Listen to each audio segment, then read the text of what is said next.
ഹരിയാനയിൽ ബി.ജെ.പി. സർക്കാരിനെതിരെ ജെ.ജെ.പി. നേതാവ് ദുഷ്യന്ത് ചൌട്ടാല ബി.ജെ.പി. സർക്കാരിന് ഭൂരിപക്ഷം നഷ്ടമായെന്നും വിശ്വാസ വോട്ടെടുപ്പ് നടത്തണമെന്നും ആവശ്യപ്പെട്ട് ഗവർണർക്ക് കത്തയച്ചു. ഭൂരിപക്ഷം തെളിയിക്കാനായില്ലെങ്കിൽ സർക്കാരിനെ പിരിച്ചുവിട്ട് രാഷ്ട്രപതി ഭരണം ഏർപ്പെടുത്തണമെന്നും ദുഷ്യന്ത് ചൌട്ടാല ആവശ്യപ്പെട്ടു. ഹരിയാനയിൽ രൂപപ്പെടുന്ന രാഷ്ട്രീയ സാഹചര്യം എന്താ? ബി.ജെ.പിക്ക് ഏത് നിലയിൽ ആശങ്ക സൃഷ്ടിക്കുന്നുണ്ട് ഹരിയാന? വിഷ്ണു തലവൂർ വിവരങ്ങൾ നൽകും.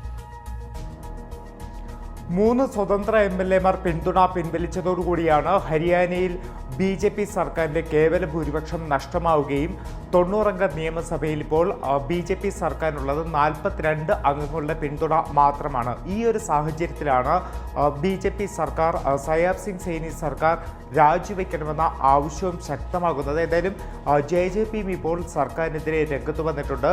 ജെ.ജെ.പി. നേതാവ് ദുഷ്യന്ത് ചൌട്ടാല ഇന്ന് ഹരിയാന ഗവർണർക്ക് കത്ത് നൽകിയിട്ടുണ്ട്. ആ കത്തിൽ ആവശ്യപ്പെടുന്നത് എത്രയും പെട്ടെന്ന് വിശ്വാസ വോട്ടെടുപ്പ് നടത്തണം എന്നതാണ്.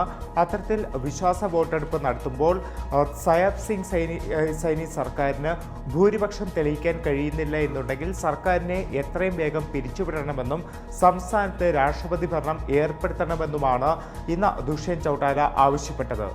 अगर इस सरकार के खिलाफ अविश्वास प्रस्ताव आता है तो हम बाहर से उसका पूरा समर्थन करेंगे और इसके लिए महामहिम राज्यपाल को लिखित तौर पर भी हमने भेजा है.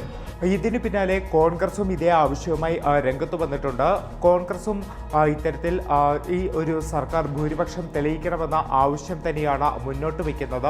സംസ്ഥാനത്ത് രാഷ്ട്രപതി ഭരണം ഏർപ്പെടുത്തണമെന്ന ഒരു ആവശ്യം കൂടി കോൺഗ്രസ് മുന്നോട്ട് വയ്ക്കുന്നുണ്ട്. എന്തായാലും കോൺഗ്രസും ജെ.ജെ.പിയും ഇത്തരത്തിൽ മുന്നോട്ട് വന്നതിന് പിന്നാലെ INLDയും കൂടി ഇതേ ഒരു ആവശ്യം ഉന്നയിച്ചുകൊണ്ട് ഗവർണറെ സമീപിച്ചിട്ടുണ്ട്. എന്തായാലും ലോക്സഭാ തെരഞ്ഞെടുപ്പ് ഹരിയാനയിൽ നടക്കാനിരിക്കുന്ന ആ ഒരു സാഹചര്യത്തിൽ സർക്കാരിന് ഭൂരിപക്ഷം നഷ്ടപ്പെടുകയും പ്രതിപക്ഷം വിശ്വാസ വോട്ടെടുപ്പടക്കം ആവശ്യപ്പെടുന്നതും ബി.ജെ.പിയെ സംബന്ധിച്ച് വലിയ തിരിച്ചടി തന്നെയാണ്.